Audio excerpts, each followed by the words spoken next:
Победы, как он был от нас далек, как в костре потухшем таял уголек.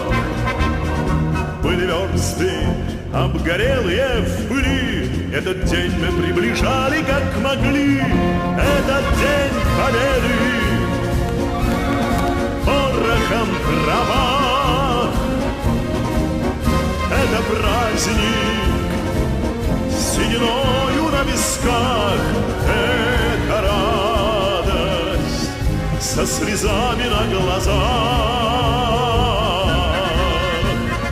День победы, день победы, день победы.